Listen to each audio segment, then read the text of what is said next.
네, 여러분은 가족이나 가까운 지인들과 가장 자주 부딪히는 사소한 충돌들이 있으신가요? 있으시다면 어떤 것들이 있으세요? 어떤 집은 치약을 밑에서부터 꼼꼼하게 짜느냐, 아니면 푹푹 중간부터 눌러서 짜느냐 하는 아주 사소한 습관으로 또 가벼운 다툼이 일어나기도 합니다. 또 메뉴를 고를 때, 식사를 할 때 무엇을 먹겠느냐라고 하며 난 아무거나 좋아라고 해놓고 막상 그럼 짜장면 먹을까 하며 오늘은 면은 좀 그러네, 이렇게 은근히 의견 충돌을 빚기도 합니다. 이렇게 사랑하는 가족 사이에서도, 오랜 세월을 함께한 부부 사이에서도 크고 작은 충돌은 끊이지 않습니다. 하물며 살아온 배경도 또 성격도 전혀 다른 사람들이 모인 이 교회 공동체 안에서 충돌이 일어나는 것은 어쩌면 당연한 일일지도 모르겠습니다. 오늘 우리가 살펴볼 본문은 데살로니가 교회에서도 이 심각한 충돌의 문제가 있었다는 거예요. 과연 어떤 문제들이었고 하나님은 우리가 이 문제를 어떻게 다루기를 원하시는지 함께 나누고자 합니다. 먼저 데살로니가라는 도시를 살펴보면 이곳은 아주 번화한 항구 도시이자 교통과 무역의 중심지였습니다. 당시로서는 엄청난 규모인 약 20만 명의 인구가 북적대는 대도시였다고 합니다. 사도행전 17장 1절을 보면 바울 일행이 암비볼리와 아볼로니아를 거쳐 데살로니가에 이르렀을 때 거기 유대인의 회당이 있는지라 라고 기록하고 있습니다. 도시에 유대인의 회당이 세워져 있다는 것은 그만큼 그곳에 유대인들이 많이 살고 있었다는 것을 의미합니다. 세계적인 성서학자 윌리엄 바클레이는 당시 20만 명의 인구 중에 절반이나 되는 10만 명가량이 유대인이었을 것이다 라고 주장하기도 합니다. 왜 이렇게 많은 유대인들이 이곳에 살고 있었을까요? 데살로니가가 무역의 중심지였기 때문입니다. 예나 지금이나 상술에 능하고 경제관념이 뛰어난 유대인들이 무역을 하며 자리 잡기에 아주 안성맞춤인 도시가 바로 이곳이었던 것입니다. 사도행전 17장 2절부터 4절까지의 내용을 한번 같이 읽어보도록 하겠습니다.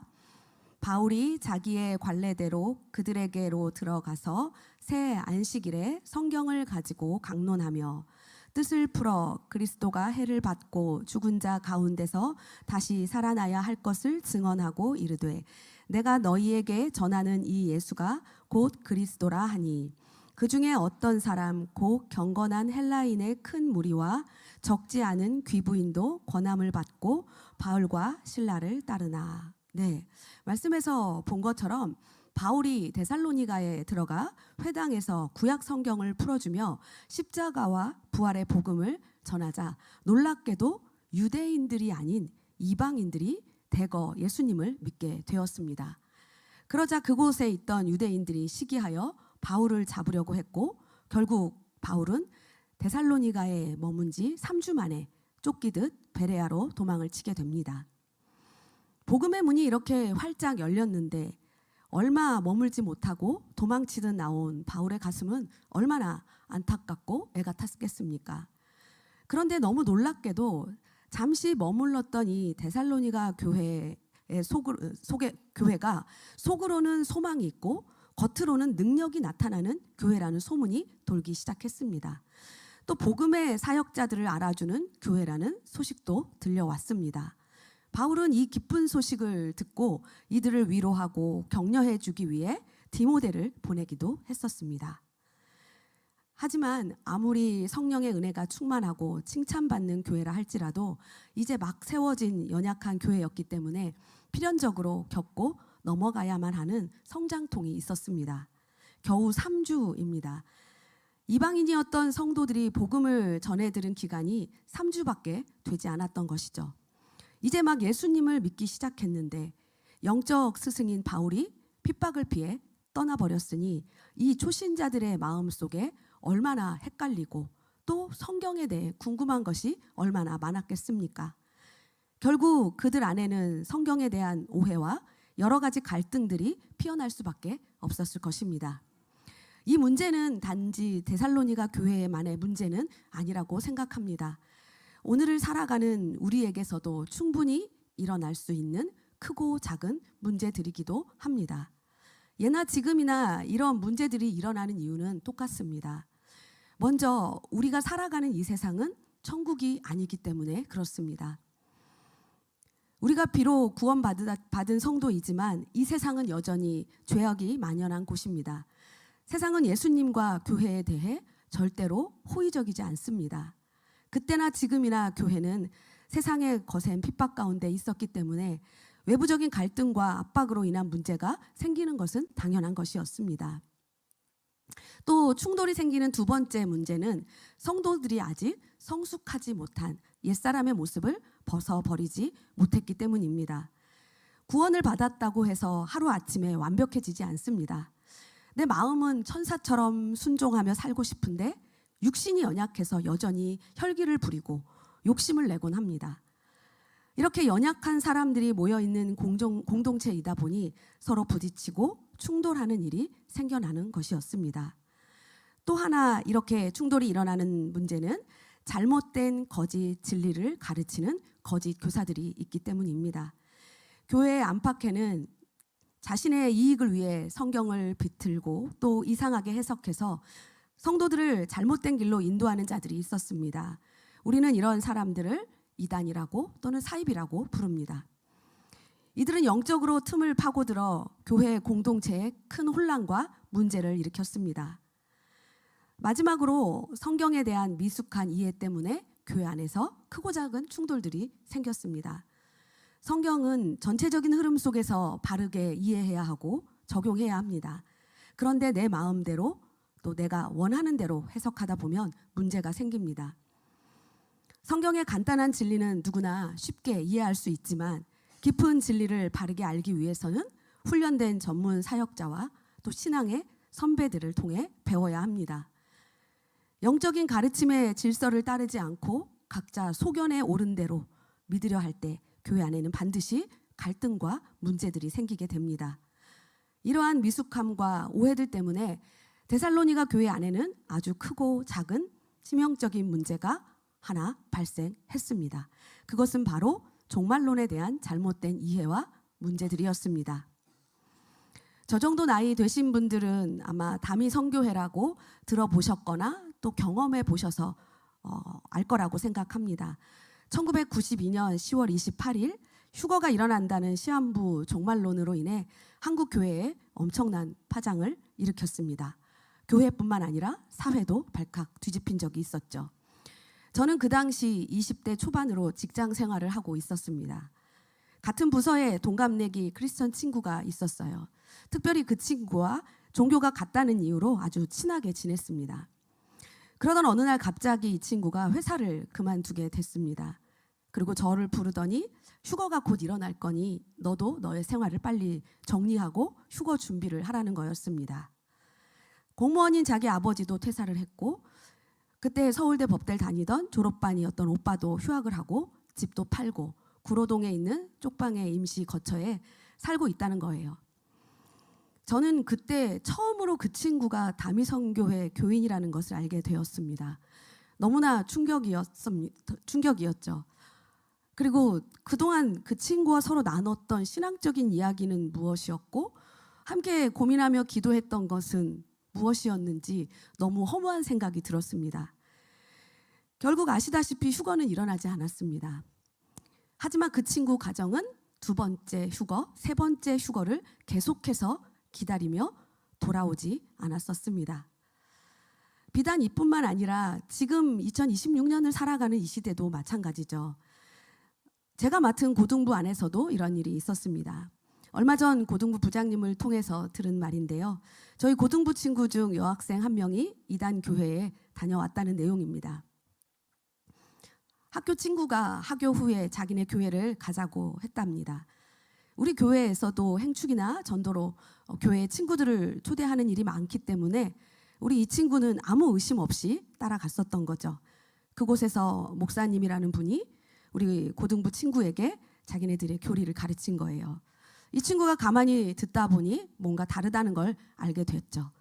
그리고 그곳을 나와 다시 가지 않았고 그 내용을 부장 선생님께 이야기를 한 것입니다.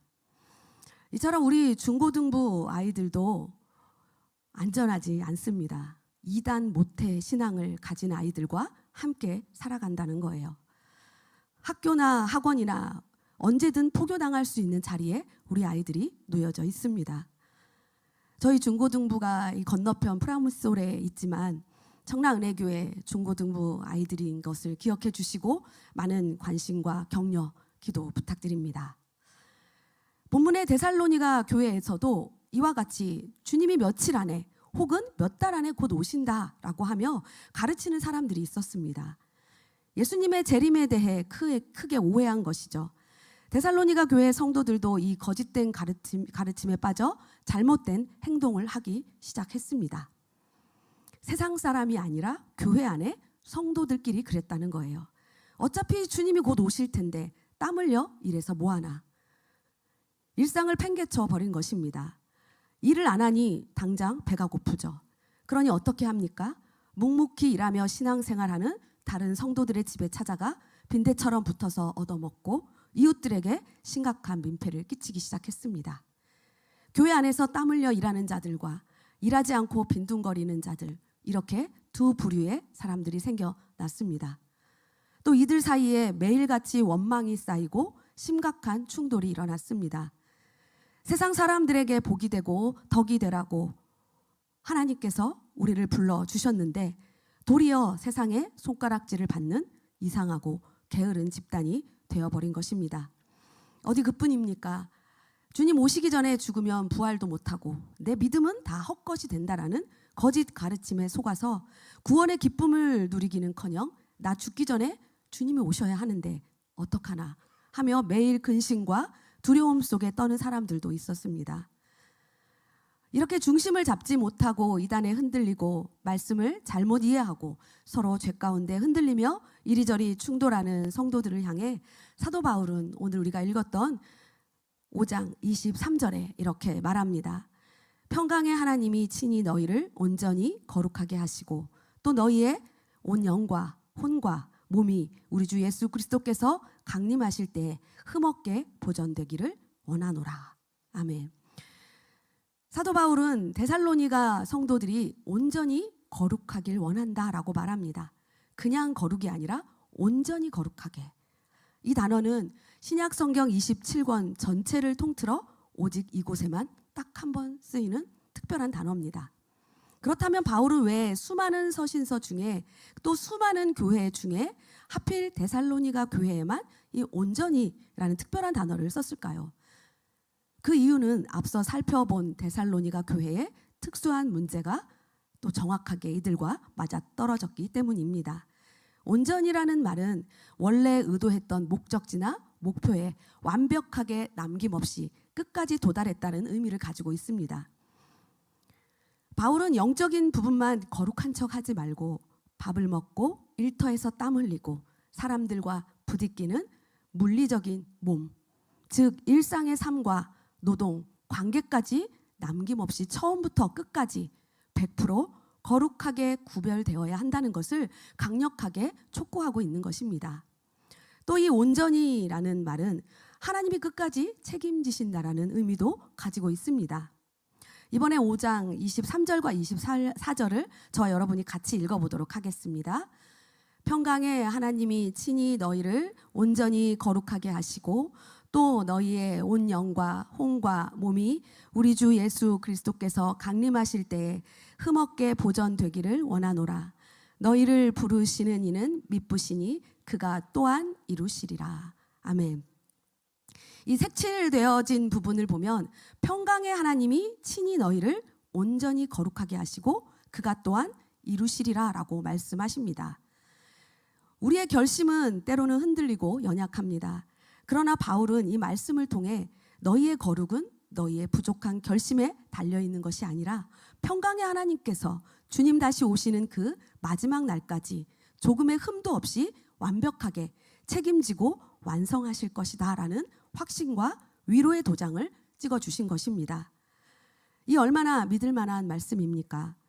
사도 바울의 이 말씀이 이 자리에 있는 저와 여러분에게도 나를 향한 하나님의 포기하지 않는 사랑, 그리고 든든한 약속의 말씀이 되기를 소망합니다. 앞에서도 말한 것처럼 우린 아직 완성되지 않은 천국에 살고 있습니다. 이 뜻은 세상뿐만 아니라 우리 교회 안에서도 크고 작은 부딪힘이 계속해서 일어날 것이라는 거예요. 그럼 나는 과연 어떻게 살 것인가? 나와 상대를 온전히 빚어가실 평강의 하나님을 신뢰하며 내가 먼저 충돌을 막기 위해 브레이크를 밟고 방향을 돌리는 것입니다. 사도 바울은 하나님께서 우리의 영과 혼과 몸, 즉 우리의 일상 전체를 주님 오시는 그날까지 흠없이 완벽하게 책임지고 완성하실 것이라고 이미 선언했습니다.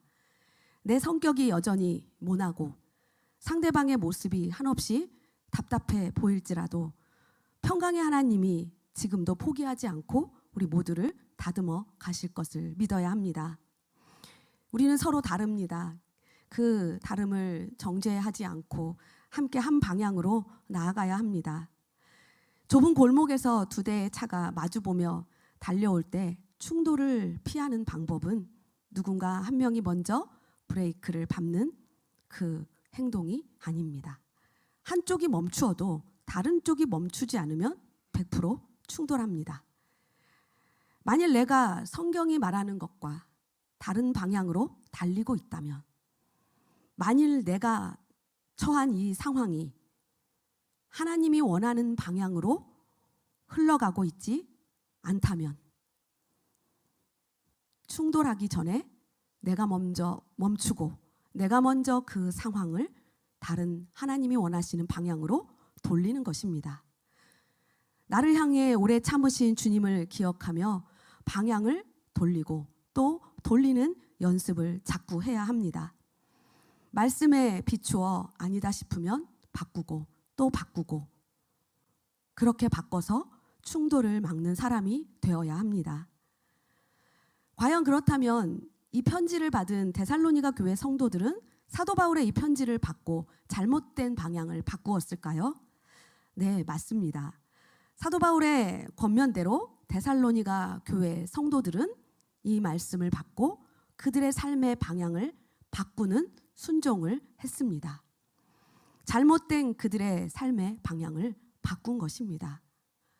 사도 바울은 이 데살로니가 전서를 통해 데살로니가 교회 사람들의 충돌을 막는 사람이 되었습니다. 그리고 우리에게도 오늘 이렇게 가르쳐 주고 있습니다. 데살로니가 후서 1장의 시작을 보면 데살로니가 교인들의 믿음이 자라고 사랑이 풍성해졌다라고 말합니다. 또한 박해와 환난 가운데서 인내하는 믿음을 다른 교회에 자랑하고 있다라고 사도 바울이 말하는 거 보면 우리는 그 증거를 확실히 알 수 있는 것입니다. 이제 저와 여러분에게도 데살로니가 교회와 같은 그런 순종이 임하기를 소망합니다. 사도 바울과 같은 성숙한 믿음의 사람이 되어 충돌을 막고 화평을 이루는 저와 여러분이 되기를 주님의 이름으로 축원합니다. 다 같이 찬양하겠습니다.